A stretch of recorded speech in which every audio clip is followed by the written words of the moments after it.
Real African stories and real African experiences. This is the Legally Clueless video series.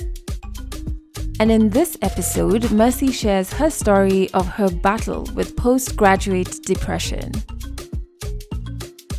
So I remember my high school experience being extremely serious compared to primary school. My high school experience was a lot of bookworming and a lot of reading hard so that I could get into university, because you needed to do that in order for you to get good grades in high school are really important in the system. Compared to primary school, in high school I was a bit introverted, a bit chill, a bit reading too much, because in primary school I engaged in a lot of music festivals, in a lot of extra co-curricular activities. I was prefect, I was a bell ringer, I went to music festivals. But in high school I concentrated a lot in reading. And Form 4 came and it was time to do KCSE, which I did. I completed KCSE in 2014. I'd gotten 76 points, so that is an A- in Kenyan system. So, that is really good, because, first it was unexpected. I did think I'd do relatively good. I'd get a B plus, a B, but an A-, I had outdone myself. So, okay, so the options were many. So now my dad began to sit down with me, as he usually does after every stage of my life. After primary school, getting into high school, he'll sit me down and tell me, okay, so you're getting into high school, this and this and this is important, you need to work hard, etc. So post high school, now that the grades are good, he sat me down and now he had options. So he's like, okay, so now you can do medicine. You can do pharmacy, you can be a nurse, you can be a lawyer. Anything is on the table right now. So there was the option for him to pay my fees, for me to go and study pharmacy or medicine, or the job option. So if he was going to pay my fees, he was going to pay my fees for me to study medicine or pharmacy or nursing. But I wanted to do journalism. But, at that particular time, I couldn't really voice it. It kind of got pushed hook or behind, because, you've done so well. You can't just do a journalism. Journalism is a great course, but it's considered a lot more of like some sort of talent compared to what you can study for if you've done extremely well. So eventually, after a back and forth, I settled on job. I remember I spoke to my cousin about it, and she told me, you know what, if you've done well, my parents can pay for my fees. If you can allow them to not pay for your fees, it would also be good. So I settled for a Bachelor of Science in Finance. I went to study in Karen at a university in Karen. Yes, so uni started, and amongst the things I remember about uni in first year, second year was really good.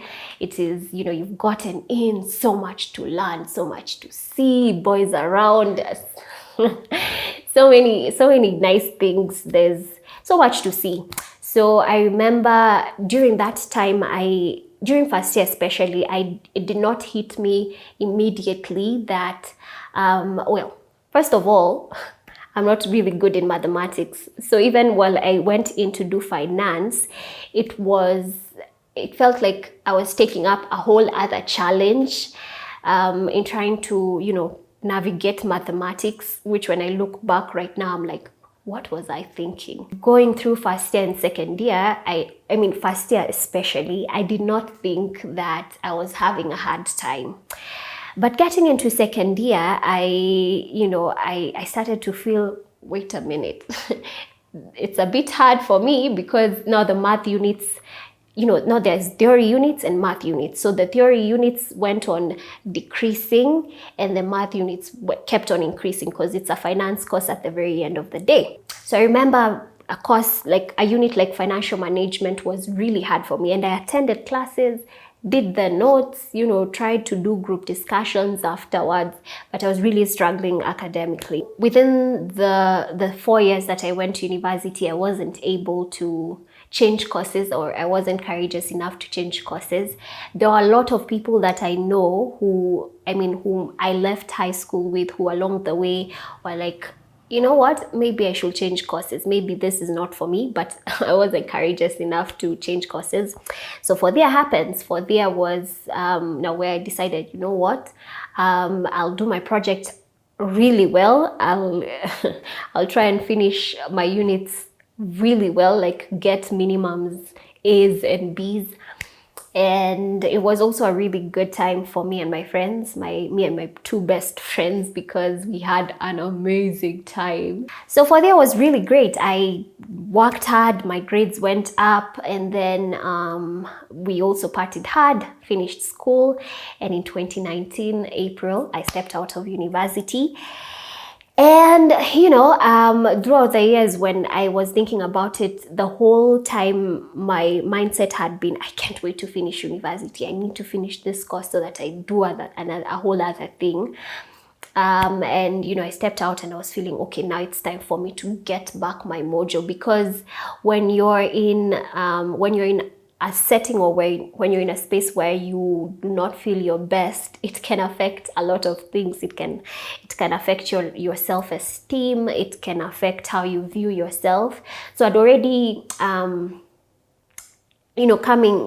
growing up, I knew I was brilliant. I was book smart. But when I had focused on being book smart so much that when in university I wasn't book smart, it felt like I was missing out on things, or I was not good enough. So it also affected my self-esteem, and I couldn't wait to just go back to school and do my journalism course. So I remember I stepped out of university, and within the first month I had gone to UNICEF. So UNICEF is it's an organization that helps you sign up for scholarships and study abroad, and they give you the nitty-gritty about what it is that you need to do. So I went to UNICEF. I sat down with someone, that the person that I was assigned to, told them my story, told them that I need to change courses. I need to go abroad. I could do a degree, but if I could do it at a shorter period of time, again, the pressures of life and the pressures of leaving university and doing something else so that now you start making money were also upon me. So I told him, listen, I need to go abroad. I need a scholarship. What are my options? So he told me that my options were, at that particular time, doing or getting a half paid scholarship. So I went and told my dad. I told him, Dad, so this is my plan. I want to go abroad. If I go abroad, I feel like it will be much better, because I will be seeing a whole different world and, do school. So I wouldn't mind going abroad and studying for 4 years compared to studying right here in the country, around now, seeing all my people, moving on and moving forward, and, you're still in school. And he told me, okay, sawa sawa, lakini wait for 2 years, so that I get my things in order, and then I could, I'll have figured out what it is that I need to do in order for you to study abroad. So I sat down and thought and decided that if I do the mathematics, if I wait for 2 years, 2 years to start a degree of 4 years would be a bit too, again, pressure and overthinking it. I decided that if I was to wait 2 years, it will have to be to do my master's, so not to start a whole degree. So again, I felt like nothing was, happening at that particular time. And slowly, as the months progressed, my dad now started to, ask his people. I have a daughter who has just finished university. Is there a chance for internship at your organization or this organization?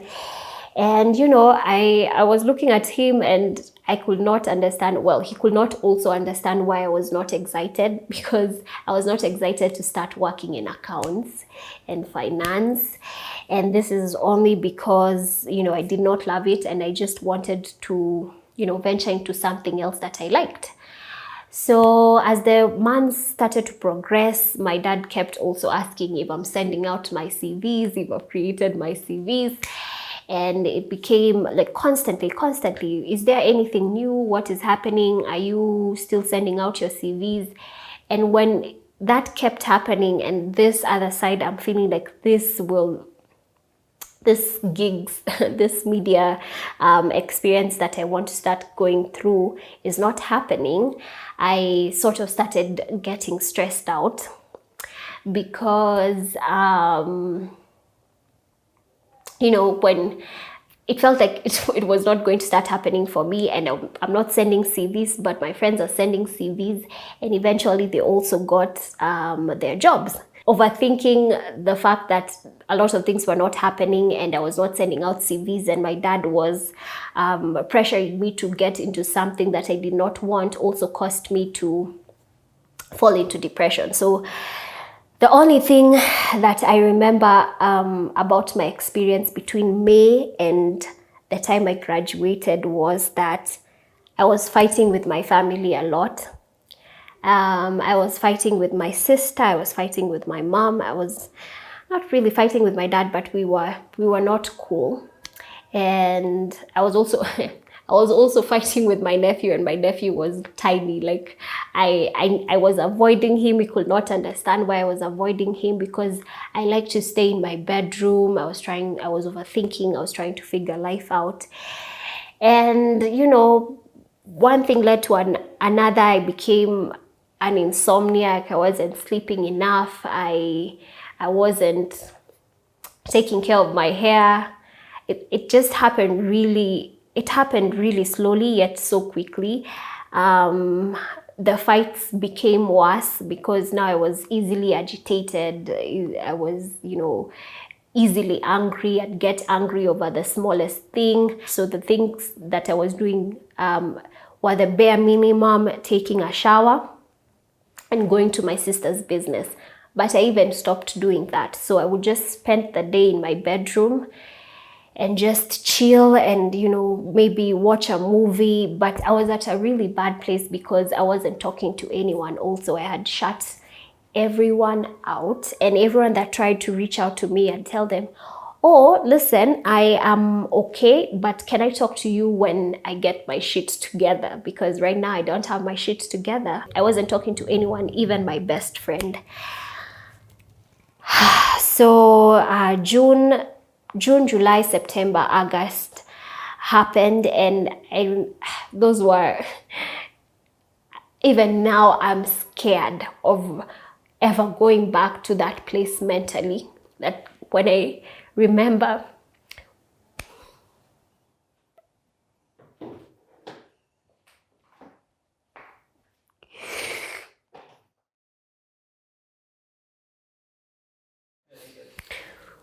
So I'm really scared of, amongst the things that I'm really scared about are just going back to that place because it's inexplicable. If you talk to someone who has gone through depression, you know that you cannot explain it, but you wake up every single day and you're sad and you do not know why you're sad.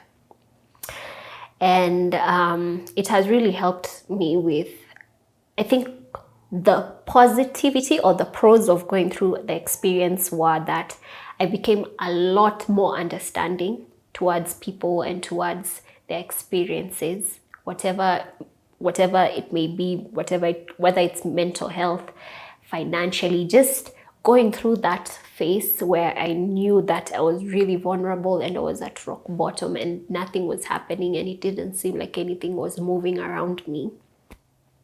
And at the very end of the day, when you look at it from outside, you might think, oh, but you had your degree, you had, your parents were supporting you still, you were still, but I think for me, what I came to learn was that yes, those things usually are happening to you. There's so much to smile about if you look closely, but you can never really tell when the disease creeps up on you, or when it creeps up on you, you're like, there is nothing happening. You're like, no. Your dad is supporting you. You'll see it like he's pressuring me to move to the next stage, which I don't want, and I can't talk about it because I think they're judging me or something. So anyway, so between August and December, that was rock bottom for me. I lost weight to the 40s. I lost weight. My hair was a mess. I remember receiving my results now, the final results for campus. Now the final exam had come out, and then now they have done your mean grade. And I found out that I had I had gotten a second class lower. So so I sent it to my mom. I texted my mom. I sent her the screenshot for whatever it is that I had gotten, and then she was like, congratulations, you're graduating. I think she just needed me to graduate because she had come across so many stories of her friends' children not graduating because of missing marks and what. So she was like, listen, as long as I'm having a party here, me, I'm okay. You've graduated. Good job.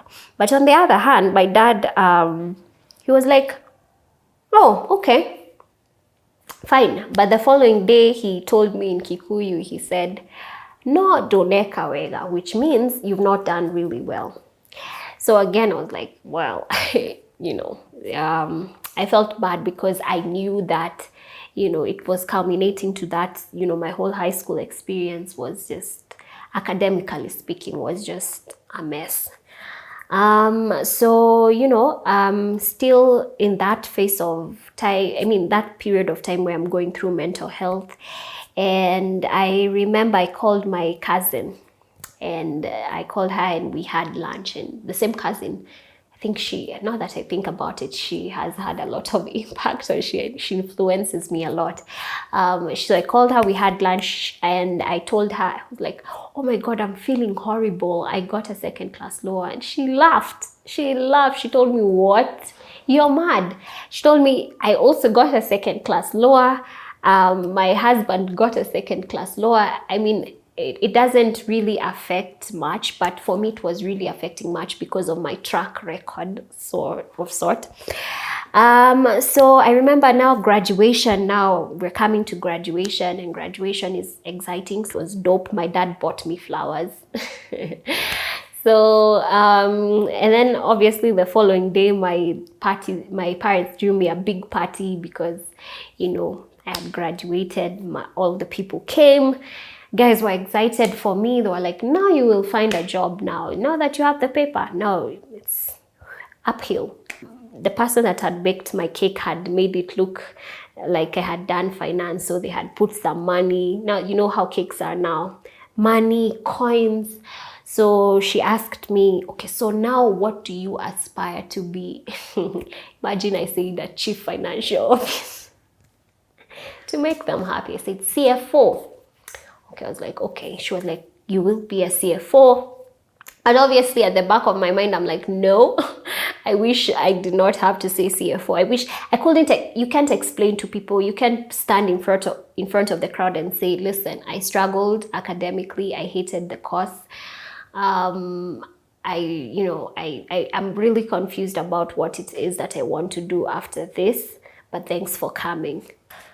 So January happened, and I landed an internship at a government office. My dad helped to land me an internship at the government office. And when I got that internship, I thought about it and I decided, wait a minute, maybe I could try this accounting thing.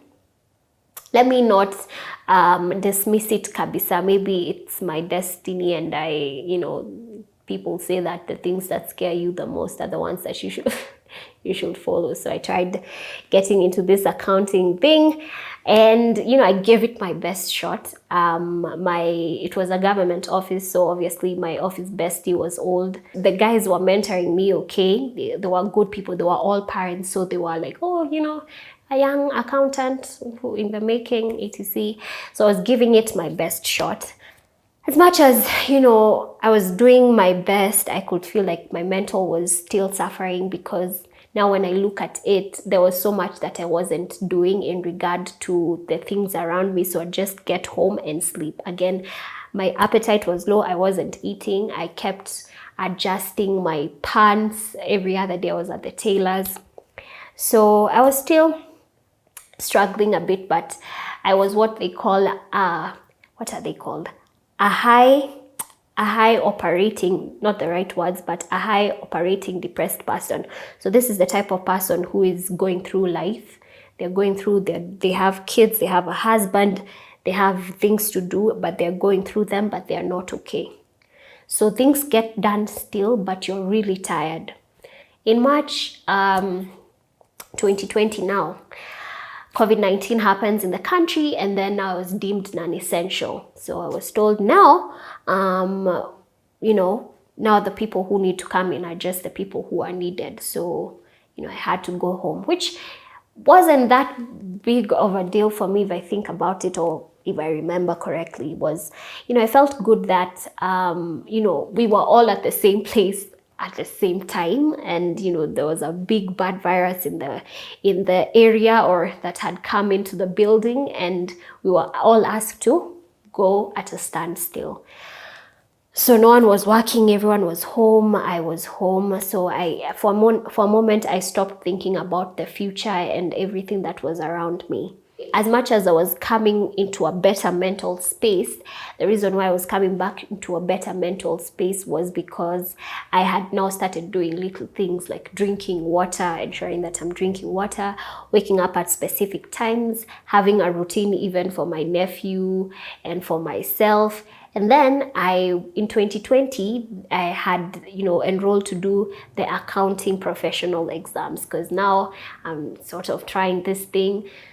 So I might as well do the whole thing. So I was also reading. So I was a bit occupied, except for the few days where, the few times where I'd, get a panic attack, and, I'd cry for 2 days straight, and I couldn't understand, whether I would make it out of 2020 or just, catch a break. So during the period of time, I also started applying for jobs. We started the job hunting again. At a specific time, I began to apply for jobs that did not require for me to, give my accounting CV. So jobs in other fields like customer service, admin, things that do not require for me to send my accounting CV, things that require me to do aptitude tests or like various stages of interviews, which, again, I was able to maneuver because I could do one stage, get to the other, because it's, again, not accounting. But eventually something also came up. I auditioned, or a radio station was coming up, and I came across it on Instagram, and I sent my demo to the person that I needed to send my demo to. And, about 2 weeks later, now we're in December, 3 weeks later, they called me in and they explained to me what it is that I needed to do. They offered me the job. So in Feb, I became a radio presenter. Yes, and that is where I'm at. Coming out of university and like trying to transition into the next phase of your life, especially now when the economy is not good, it's not easy for you to get jobs at this particular time. Even the internships that you are supposed to be given by the government, you don't get them easily. So many times I have thought about doing a documentary on postgraduate depression to just, sort of document the life of a person when they leave university, going through the process where maybe they get the job or they do not get the job. And, there's so much that changes in your mind, and, you evolve a lot during that process, positively and negatively. For me, positively, or how it affected me positively, was that I became so much more understanding. I cannot stress how much I get it. I mean, if it's really hard, it's really ushered me into adulthood, which I guess, welcome. Thank you. But it's really hard, and I get it. I understand. And to anyone who is, wondering if they will get a job, I would just tell you that it gets better if you could lean towards something.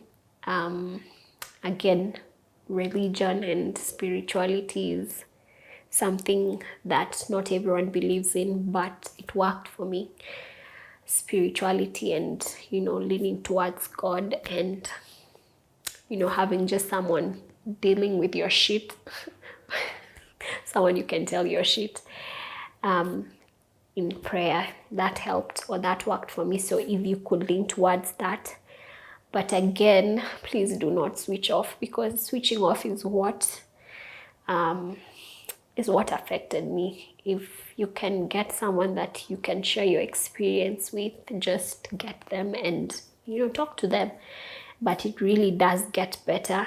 Even when you're at a bad mental state, while you might go on being in a bad mental state, it gets better, even if you're still at that place. So it gets better, it just gets better, it gets better. Yes, so hang in there, keep sending your CVs, hold on to whatever it is that is keeping you going, talk to someone, and if you could get a higher power, if you know someone who is, if you know God, if whatever it is that you roll with, just keep on it. Yes. Thanks for watching this episode. Remember, you can catch new Legally Clueless video episodes every Friday and new audio episodes every Monday.